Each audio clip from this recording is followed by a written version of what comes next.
Congressman Randy Fine, Republican from Florida. Congressman, welcome back to the show, sir. Thank you. Thanks for having me. I'll just start right off the top with the fact that you've made no secret of your feelings on Massie. I know last night you posted to X a photo of him with fake tears. It reads loser on it. I'm curious, why pile on like that? And do you think he deserved to lose? Well, thanks for having me. Look, I was disgusted by Thomas Massie coming out on stage, which should have been a gracious concession speech, and blaming the Jews and saying that he was trying to call his primary opponent in Tel Aviv. I mean, I think that sort of disgusting rhetoric has no place in the Republican Party. And I think that's a big part of the message last night, that Donald Trump has done what Democrats failed to do decades ago, and to make clear that Jew hate has no place in the Republican Party. Fact of the matter is, this is Donald Trump's Republican Party. He is the leader of the team. And those of us who are not willing to follow the quarterback's plays should go and do something else. Politics should be a team sport. That's how you get things done. And let me ask you more about that. I know you went on television right before the primary. You accused Massie of ties to Iran, of stumping with Nazis. You said no one has done more to hurt President Trump's agenda on the Republican side than Thomas Massie. But I'm curious about that because, you know, Massie himself says, I vote with Trump 9 out of 10 times. Does calling a 90% ally an enemy tell Republicans everywhere, if you break with the president even once, you're finished? Well, what I would say, I don't agree with the percentage. I would note that Thomas Massie campaigned last week with an open Nazi who was wearing a swastika on a necklace around his neck.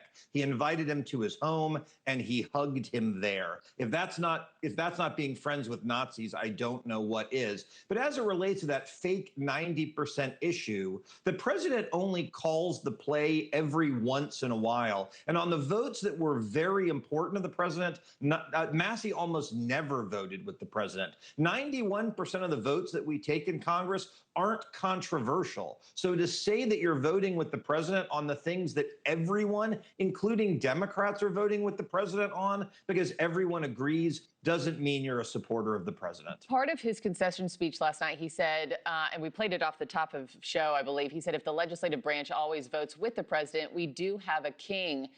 Does that concern you even slightly, sir? No, because I don't think it's true. I think we all have good judgment.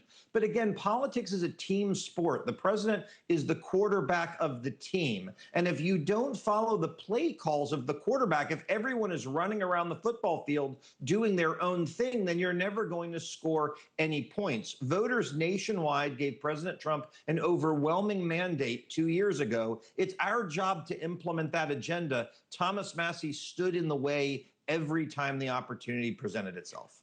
So, I mean, you just look at, I was talking to Xavier Walton right before you hopped on just about the pattern of this. Senator Cassidy gone, you know, Massie's gone now, 5 Indiana state senators gone. The pattern does seem clear that Republicans who challenge Trump, even on a single issue, face the full force of his entire political machine. What can Americans expect moving forward from Republicans? Are you going to be a rubber stamp for the president for the next 2.5 years?